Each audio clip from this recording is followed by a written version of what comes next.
మేము విజ్ఞప్తి రైట్ చేస్తా ఉన్నాం. ఒక నిమిషం అండి, I'll come back to you. Yes Venkatareddy గారు, చెప్పండి గుడ్ మేడం. మార్నింగ్ అండి. సార్, రెండు తెలుగు రాష్ట్రాల మధ్య రోజు రోజుకి ఈ జలజగడం అయితే ముదురుతూనే ఉంది, ఎక్కడ ఆగట్లేదు. సరే, కేంద్రం కేఆర్ఎంబికి అన్ని అధికారాలు ఇచ్చింది. కేఆర్ఎంబి ఏ రకంగా చూసినా 66:34 రేషియో ప్రకారం నీరు ఆ రకంగా ఉపయోగించుకోవాలి. ఏ రకంగా చూసినా ఆ రేషియో పాటించట్లేదు.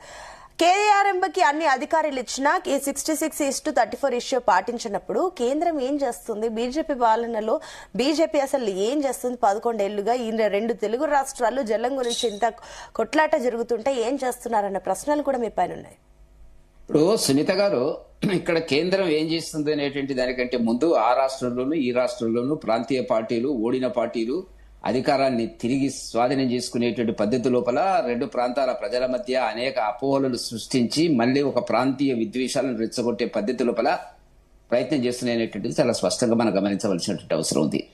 ఇది బ్రిజేష్ కమిటీయా, లేకపోతే బచావత్ కమిటీయా, 811 టీఎంసీలా, 512 ఆంధ్రక, 299 తెలంగాణక, పోతిరెడ్డిపాడుకు పొక్కగొట్టినారా, రాయలసీమ ఎత్తిపోతల పథకాన్ని ప్రారంభించినారా అనేటువంటి చర్చ మనం చాలా కాలం నుంచి చేస్తున్నటువంటిది సునీత గారు. ఇవాళ జరిగింది ఏంటంటే, నిన్న జగన్ గారు మాట్లాడిన తర్వాత చాలా స్పష్టంగా కనపడుతున్నటువంటిది ఏంటంటే, ఇప్పటి వరకు కాంగ్రెస్ ప్రభుత్వం కానివ్వండి, ఇక్కడ తెలంగాణలో ఉన్నటువంటిది 50 సంవత్సరాలుగా తెలంగాణకు అన్యాయం జరిగింది నీటికి సంబంధించినటువంటి విషయం లోపల అనేటువంటిది మళ్ళీ చర్చకు పోను. అది కాంగ్రెస్ కారణం. తర్వాత 2 సంవత్సరాల రేవంత్ రెడ్డి పాలనలో కూడా సరైన పద్ధతి లోపల ముందుకెళ్లడం లేదు అనేటువంటిది మనకు ఉండేటట్టు ఒక అభిప్రాయం. వీటన్నిటికంటే ముఖ్యంగా మనం గమనించవలసింది సునీత గారు ఏంటంటే, 10 సంవత్సరాలు ఏ ఉద్యమ పార్టీ అయితే తెలంగాణ కోసం పోరాటం చేసిందో, ఆ తెలంగాణ అస్తిత్వం కోసం ప్రయత్నం చేసిందో, యావత్ ప్రజలు బీజేపీతో సహా బిల్లుకు సహకరించినారో, ఆ తర్వాత ఏర్పడినటువంటి తెలంగాణకు సంబంధించినటువంటి అన్ని రకాల హక్కులను, ఉద్యోగాలను గాని, నీటిని గాని రక్షించవలసినటువంటి బాధ్యత కేసీఆర్ మీద ఉన్నది అని చెప్పి ప్రజలు బ్రహ్మాండమైన తీర్పు 63 సీట్లు ఇచ్చి రెండవసారి కూడా 84-85 సీట్లు ఇచ్చినటువంటి చారిత్రక నిర్ణయాలను, ప్రజల నిర్ణయాలను మనం ఎగ్జాక్ట్లీ ఇక్కడే ప్రజలు డిసప్పాయింట్ అవుతున్నారండి వెంకటరెడ్డి గారు. ఎందుకంటే తెలంగాణకి 8 మంది ఎంపీలు ఉన్నారు, 2 సెంట్రల్ మినిస్టర్లు ఉన్నారు. అయినా గానీ 11 ఏళ్లు కావస్తున్నా కూడా మీ నుంచి కూడా ఎలాంటి ఒక ఇంప్రూవ్మెంట్ లేదు, ఇంప్రూవైజేషన్ కూడా చేయట్లేదు.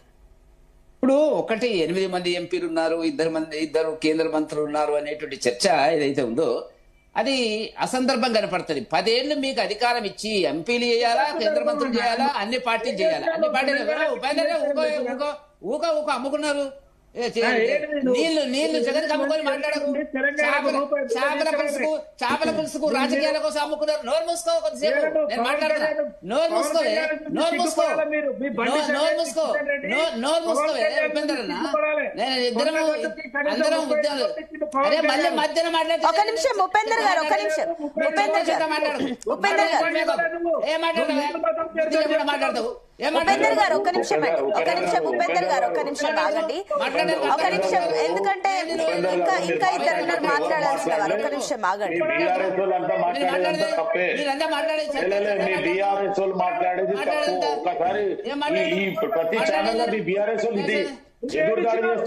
ఒక నిమిషం అండి శివకుమార్ గారు, ఒక నిమిషం ఆగండి, మీరు ఆగండి.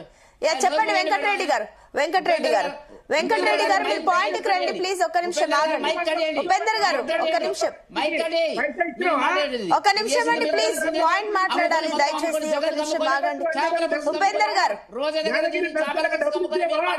ఎస్, ఒక నిమిషం అండి వెంకటరెడ్డి గారు. పర్సనల్ వద్దు, యాక్చువల్ గా చేపల పులుసు, రొయ్యల పులుసు ఇవన్నీ విషయాలు పక్కన పెడితే మీరేం చేశారన్న క్వశ్చన్స్ కూడా రైజ్ అవుతాయి. నేను అడిగిన దానికి మీరు ఆన్సర్ చేయండి. ఉపేందర్ గారు ఒక్క నిమిషం ఆగండి.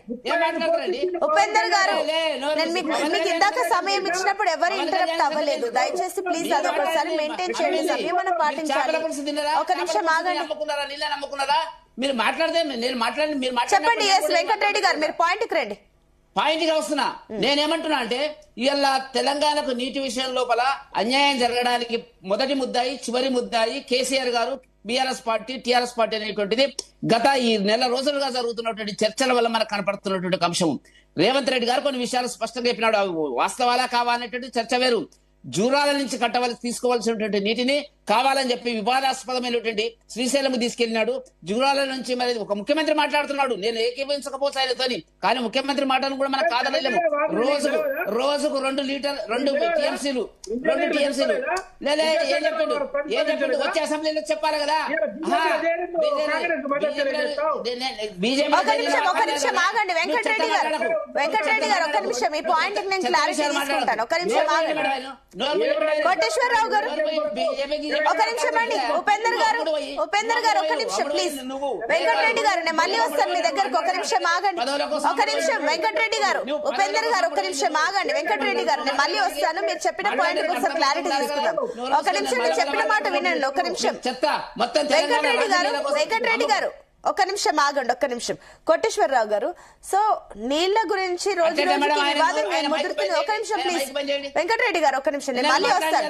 మీ పాయింట్ నేను క్లారిటీ తీసుకుంటే ఒకసారి వెంకటేశ్వర దగ్గర క్లారిటీ తీసుకుంటే మళ్ళీ మీ దగ్గరకు వస్తాను. ఒక నిమిషం ఆగండి, బంద్ చేస్తారు. ఒక నిమిషం ఆగండి. ఎస్ కోటేశ్వరరావు గారు ఒకసారి క్లారిటీ ఇవ్వండి. 2 రాష్ట్రాల్లో ఇంకా రోజు రోజుకి పాలిటిక్స్ మరింత డైవర్షన్స్ జరుగుతున్నాయి, కానీ ఎట్ ద ఎండ్ మనకు సొల్యూషన్ ఏంటి? 2 రాష్ట్రాల రైతులకు ఏం జరుగుతుంది అంటే కూడా క్వశ్చన్ మార్కే కనిపిస్తుంది, కానీ ఏం క్లారిటీ లేదు. ఏంటి మీ అనాలిసిస్ ఏంటి ఇక్కడ? నదీ జలాల మీద వివాదం అనేటువంటిది 2 భాగాలు. ఒకటి రాజకీయం, రెండోది వాస్తవం. వాస్తవం ఏమిటి? భారతదేశంలో ఉన్నటువంటి చట్టాల ప్రకారం నదీ జలాల మీద వివాదం ఏర్పడితే వాటి కేటాయింపులను చేపట్టాల్సింది ట్రిబ్యునల్స్ నిర్ణయాన్ని రాష్ట్రాలకు ఆమోదం అయితే ఏకగ్రీవంగా అది యథావిధిగా అమలు జరుగుతాయి. లేకపోయేట్లయితే అది మళ్ళా కోర్టు న్యాయ వ్యవస్థ పరిధిలోకి వెళ్తుంది. కేంద్ర ప్రభుత్వం యొక్క బాధ్యత ఏమిటి? ట్రిబ్యునల్స్ ఇచ్చినటువంటి నిర్ణయాల మేరకు ఆయా రాష్ట్రాలు కట్టుకునేటువంటి ప్రాజెక్టులకి, డిపిఆర్లకి జలశక్తి శాఖ అనుమతిస్తుంది. అంతే తప్ప కేంద్ర ప్రభుత్వము నీటి కేటాయింపులను చేసేటువంటి బాధ్యతలు కేంద్ర ప్రభుత్వానికి లేదు. అటువంటి హక్కు కూడా లేదు మన రాజ్యాంగం లేదా మన నిబంధనల ప్రకారం. కేటాయించినటువంటి వాటిని అనుగుణంగా ప్రాజెక్టులు కడుతున్నారా లేదా అనేటువంటిదే కేంద్ర ప్రభుత్వం యొక్క బాధ్యత. అందుకని బీజేపీకి 80 మంది ఎంపీలు ఉన్నా, లేకపోతే కాంగ్రెస్ కి 100 మంది ఎంపీలు ఉన్నా, లేకపోతే ఎవరున్నా గానీ వీళ్ళు చేసేది ఏమీ లేదు అనేటువంటిది ఒకటి. రెండోది, కేసీఆర్ ఉన్న 2014లో లేదా రేవంత్ రెడ్డి గారు ఉన్నా, లేకపోతే మన బీజేపీ మిత్రులు ఎవరైనా ముఖ్యమంత్రిగా ఉన్నా గానీ ఆనాడు ఉన్నటువంటి స్టేటస్ కోను ఆమోదించడం మినహా మరొకటి లేదు. కేసీఆర్ ఏదో శాశ్వతంగా హక్కులను వదులుకున్నారని నేను చెప్పట్లేదు. స్టేటస్ కోను అంగీకరించారు. అది కూడా ఏమిటి షరతు? బ్రిజేష్ కుమార్ ట్రిబ్యునల్ అవార్డు వచ్చేంత వరకు వర్కింగ్ అరేంజ్మెంట్ అది. అంతే తప్ప శాశ్వతంగా వదులుకున్నట్టు ఏమండి? కరెక్ట్ చెప్తున్నారు సార్ మీరు. శాశ్వతంగా ఎవరు ఒప్పుకోలేదు. స్టేటస్ ఎవరున్నా అదే చేస్తారు, అంతకు మించి వేరే దారి లేదు. ఉన్నటువంటి ప్రాజెక్టులు, కేటాయింపులు. ఇప్పుడు సమస్య ఎక్కడ వచ్చింది? ఇప్పుడు సంగమేశ్వరం దగ్గర వాళ్ళు చేసినటువంటి రాయలసీమ లిఫ్ట్ ఇరిగేషన్, అదే విధంగా పాలమూరు, రంగారెడ్డి, రెండు రాష్ట్ర ప్రభుత్వాలు కూడా అధికారంలో ఉన్నటువంటి పార్టీలు వాళ్ళ యొక్క ప్రయోజనాల కోసం కావచ్చు, లేదా ఇతరత్ర ప్రయోజనాల కోసం కావచ్చు, రెండు కూడా దారి తప్పాయి. ఇక్కడ జూరాల సోర్సెస్ గా తీసుకోవాల్సినటువంటి దాన్ని కేసీఆర్ శ్రీశైలంగా తీసుకుంటే ఆంధ్రప్రదేశ్ ప్రభుత్వం ఇది కొత్త ప్రాజెక్ట్ కనుక ఇక్కడి నుంచి తీసుకోవడానికి వీల్లేదని చెప్పేసి వాళ్ళ అభ్యంతరం తెలిపారు. ముచ్చుమర్రి నుంచి తీసుకోవాల్సినటువంటి దాన్ని సోర్స్ మార్చి సంగమేశ్వరానికి జగన్మోహన్ రెడ్డి గారు మార్చడంతో ఇది కూడా కొత్త ప్రాజెక్టే కదా అని చెప్పేసి తెలంగాణ ప్రభుత్వం అభ్యంతరం పెట్టింది. సోర్సెస్ మార్చడం అనేటువంటి దానికి అంటే అంతకు ముందున్నటువంటి వాటిని యాస్టీజ్ గా ఉండేవి. అందుకని ఇప్పుడు అది ఇంకోటి ఇంకోటి ఏంటంటే అటు ప్రభుత్వం గాని ఇటు ప్రభుత్వం గాని వాస్తవాలను చెప్పలేనటువంటి పరిస్థితిలో ఉన్నాయి. ఎందుకని జగన్మోహన్ రెడ్డి గారు ఏం చెప్తున్నారు? ఎన్జీటీ పనులు ఆపివేయమని చెప్పినా గాని నేను తర్వాత పనులు కొనసాగించి 87% పనులు రాయలసీమ లిఫ్ట్ ఇరిగేషన్ పనులు నేను చేయించానని చెప్పేసి చెప్తున్నాడు. 87%, 67% ఎంత జరిగింది ఏమిటనేటువంటిది ఇప్పుడున్నటువంటి రాష్ట్ర ప్రభుత్వం వివరాలు చెప్పొచ్చు. కానీ ఇప్పుడున్నటువంటి రాష్ట్ర ప్రభుత్వం ఏం చెప్తా ఉంది? ఆ ఎన్జీటీ యొక్క ఆదేశాల గురించే చెప్తాను తప్ప ఆ తర్వాత పనులు జరిగినాయా లేదా అని చెప్పట్లేదు. తెలంగాణలో ఉన్నటువంటి పరిస్థితి ఏంటి? తెలంగాణ పాలమూరు రంగారెడ్డి ప్రాజెక్టుకి డిపిఆర్ లేదు, అనుమతి లేదు. అనుమతి లేనటువంటి దానికి ఇక్కడ ఉన్నటువంటి బీఆర్ఎస్ ప్రభుత్వం 27,000 ఎంతో ఖర్చు చేసిందని మొన్న 28,000 కోట్లు, అదే 28,000 కోట్లు. అది కూడా అట్లాంటిదే. మరి అనుమతి లేకుండా అక్కడ వాళ్ళేమో 3,000 కోట్లు చేశామని చెప్తే ఇక్కడ వీళ్ళేమో 28,000 కోట్లు మరి అనుమతి లేనటువంటి ప్రాజెక్టుకి ఎట్లా చేశారు? అందుకని పనులు చేశామని చెప్తే అది మళ్ళా నిబంధనలకు విరుద్ధం అవుతుంది కనుక వీళ్ళు చెప్పుకోలేరు, వాళ్ళు కూడా చెప్పుకోలేనటువంటి ఒక ఇరకాటమైనటువంటి స్థితిలో ఉన్నారు. అది చెప్పకుండా, అసలు విషయాన్ని అది చెప్పకుండా అక్కడ ఉన్నటువంటి పార్టీలు గాని ఇక్కడ ఉన్నటువంటి పార్టీలు గాని రాజకీయం చేస్తున్నాయి. ఇక్కడ ఇప్పుడు ఉదాహరణకు రాయలసీమ ఎత్తిపోతల గురించి రేవంత్ రెడ్డి గారు కూడా ప్రస్తావించారు కనుక దాని మీద ఎన్జిటి నిషేధం పెట్టిన మాట వాస్తవం. ఆంక్షలు పెట్టింది. ఆంక్షలు పెట్టడానికి దాన్ని ఎత్తివేయించడానికి జగన్మోహన్ రెడ్డి చేసిందేమీ లేదు. గడిచినటువంటి ఏడాది కాలంలో చంద్రబాబు నాయుడు ఏమన్నా చేశారా? ఏమీ చేయలేదు.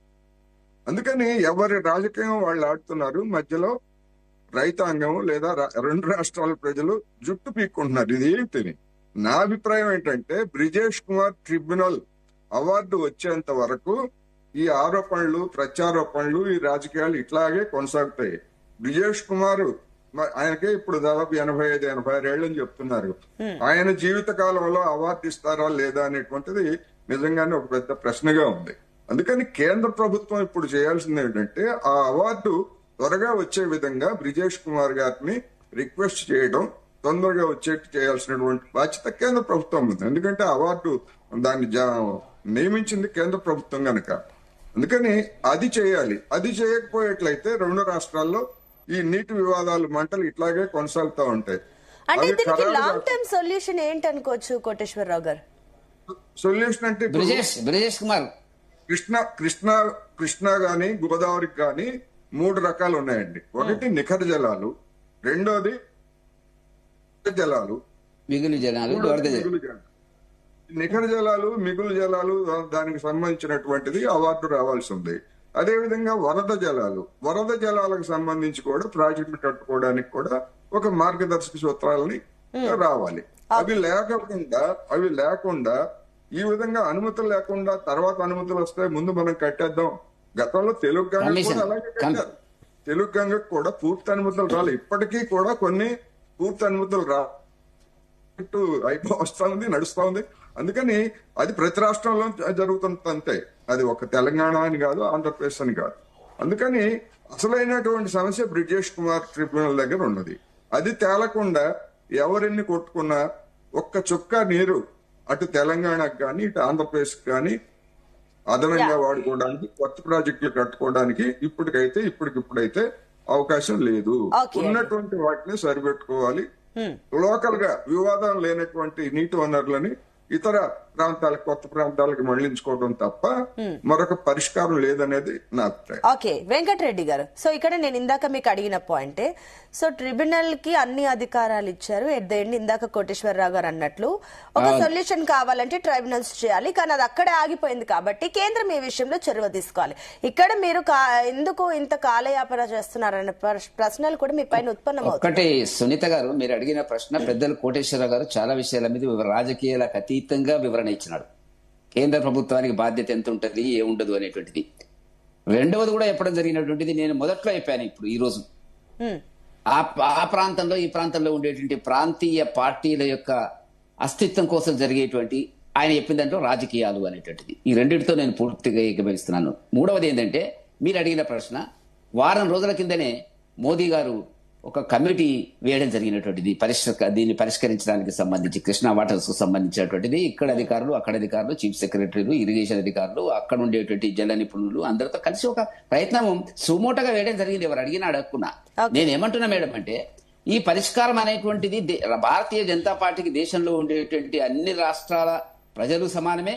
ఎవరికి అన్యాయం జరగకుండా ఒకటి ఇటు అటు ఎడమ కుడి చేయి జరుగుతుంది అనుకోండి. 10 టీఎంసీలకు బదులుగా రాష్ట్రానికి 12 వచ్చినాయా 15 వచ్చినాయా అనేది పెద్ద ఇష్యూ కాదు. ఈ దేశం ఒకటి అనేటువంటి భావజాలం రావాలా. ప్రాంతీయ పార్టీలకు దురదృష్టవశాత్తు ఇది లోపించింది. తమ అస్తిత్వం కోసం, తమ కుటుంబ పాలన కేంద్రంగా సాగుతున్నటువంటి పార్టీలు వాళ్ళ దేశంలో ఎక్కువైపోయిన తర్వాత ఇది కనపడుతున్నటువంటిది. అది వేరే సంగతి. ఇప్పుడు నేనేమంటున్నా అంటే 2015లో 299 ఏదైతే టీఎంసీలు రావడం జరిగిందో దాన్ని 2020 వరకు కొనసాగించినారు. అది కోటేశ్వరరావు గారు అన్నట్టుగా తాత్కాలిక ఒప్పందమే కావచ్చు. కాకపోతే ఏంటంటే ఆ తర్వాత జగన్ గారు పోతిరెడ్డిపాడుకు పొక్కగొట్టి రోజు 4 టీఎంసీలు తీసుకుపోతున్నటువంటి దాన్ని అక్కడ రాయలసీమ ఎత్తిపోతల పథకానికి జీవో ఇచ్చి ప్రారంభం చేసినప్పుడు కార్యక్రమాలు వేగంగా జరుగుతున్నప్పుడు ఆయన ఒప్పుకున్నాడు కదా, నేను 1000 కోట్లు అది ఇది అనేటువంటి మాట జరుగుతున్నప్పుడు ఎపెక్స్ కమిటీ మీటింగ్ ఆనాడు షెకావత్ గారు జలశక్తి మంత్రి ఉన్నాడు. ఇద్దరు ముఖ్యమంత్రుల సమావేశం పెడితే మొరాయించి వెళ్ళనిది వ్యక్తి కేసీఆర్ గారు. దానివల్ల అక్కడ అవకాశం ఇచ్చిండు. రెండవది కేసీఆర్ గారు తన రాజకీయ అవసరాలంటే నేను చేస్తున్న ప్రధాన ఆరోపణ ఏంటంటే ఆయనకి ఈ తెలంగాణ రాష్ట్రమే కాదు దేశాన్ని పాలించాలి, ఢిల్లీలో పెత్తనం చెలాయించాలనే దాని కింద చాలా సందర్భాలు చెప్పినాడు. పార్టీని విస్తరించినాడు, ఆంధ్రకు విస్తరించినాడు, మహారాష్ట్రకు మీటింగ్లు పెట్టినాడు, అవన్నీ చేసినాడు. ఆయన చెప్పినటువంటిది ఏంటంటే మీరు జగన్తో సఖ్యతగా ఉన్నట్టయితే 20-25 సీట్లు అక్కడ వస్తాయి, మాదొక 15 సీట్లు, ఇంకొక 15 సీట్లు అయితే దేశంలో ప్రధానమంత్రి కావచ్చు అనేటువంటి ఆలోచనకు వచ్చిన తర్వాత తెలంగాణ నీటిని అమ్ముకున్నటువంటి మొదటి చివరి ముద్దాయి బీఆర్ఎస్ పార్టీ. దీనిలో ఏమి సందేహం లేదు. పారిపోతున్నారు, వాళ్ళకు నైతిక హక్కు లేదు. తెలంగాణ నీటికి సంబంధించినటువంటి వాటి మాట్లాడేటువంటి నైతిక హక్కు ఈనాడు ఇవన్నీ విన్న తర్వాత బీఆర్ఎస్ పార్టీకి లేదు. 10 ఏళ్ళు మీకు అధికారం ఇస్తే మీరేం చేసిండ్రు? నా అధికారం ఇచ్చిన దాన్ని మీరు ఏ రకంగా ఉపయోగించిన దాన్ని అవసరాల కోసం, కమిషన్ల కోసం. కోటేశ్వరరావు గారు అన్నట్టుగా సరే ఏ ప్రభుత్వమైనా ఖర్చు పెడుతుంది. 27,000 కోట్లు దానికి కేటాయింపే లేదు. పాలమూరు రంగారెడ్డికి కేటాయింపే లేదు. 27,000 కోట్లు ఖర్చు పెట్టి కమిషన్ల ధ్యేయంగా బీఆర్ఎస్ పార్టీ పనిచేసింది. అక్కడ కాళేశ్వరం మీద సమస్యలు వచ్చినాయి, ఆరోపణలు ఉన్నాయి, ఏం జరుగుతుందంటే ఇవి. ఒక నిమిషం అండి ఉపేందర్ గారు, మళ్ళీ వస్తాను మీ దగ్గర, కొంచెం ఆగండి. ఒక నిమిషం అండి. ఎస్ లక్ష్మణ్ గారు ఇందాక సబ్మిషన్ మెన్షన్ చేస్తారు, చెప్పండి. ఉపేందర్ గారు నేను వస్తాను, మీకంటే ముందు ఆయన అడిగారు. చెప్పండి లక్ష్మణ్ గారు. ఇక్కడ ఏంటంటే 2015లో కలవకుర్తిలో స్టార్ట్ చేసినటువంటి ఏదైతే ఎత్తిపోతల పథకం స్టార్ట్ చేశారో దానికి అనుమతులు కూడా తీసుకోలేదు. కృష్ణా బోర్డు నుంచి అనుమతులు లేకుండా స్టార్ట్ చేశారు. ఏది పాలమూరు, అలాగే పోతిరెడ్డిపాడు, డిండి, ఇవన్నీ ప్రాజెక్టు కూడా. ఆ సమయానికి 2015 దీంట్లో మరి చంద్రబాబు నాయుడు గారు ఇక్కడ సీఎంగా ఉన్నారు, అక్కడ కేసీఆర్ గారు సీఎంగా ఉన్నారు. అదే టైంలో ఈయన ఇప్పుడు ఏదైతే చెప్పారో అపెక్స్ దీనికి ఇదే చంద్రబాబు నాయుడు గారు అటెండ్ అవ్వలేదు, అదే కేసీఆర్ గారు అటెండ్ అవ్వలేదు అని ఆయన చెప్తా ఉన్నారు. మేము అనేది ఏంటంటే ఆ టైంలో ఓటుకు నోటు కేసు విషయంలో దొరుకుతున్నటువంటి చంద్రబాబు నాయుడు గారు మరి కేసులకి భయపడి ఆ రోజున ఆంధ్రప్రదేశ్ రాష్ట్ర ప్రజలకి అన్యాయం చేయాలన్న ఉద్దేశంతో ఈ నీటిని కూడా తెలంగాణ ప్రజలకి వదిలేసే కార్యక్రమంలో జరిగిందనే ఒక ఆలోచన బయటపడతా ఉంది. చూస్తే అదే టైంలో జగన్మోహన్ రెడ్డి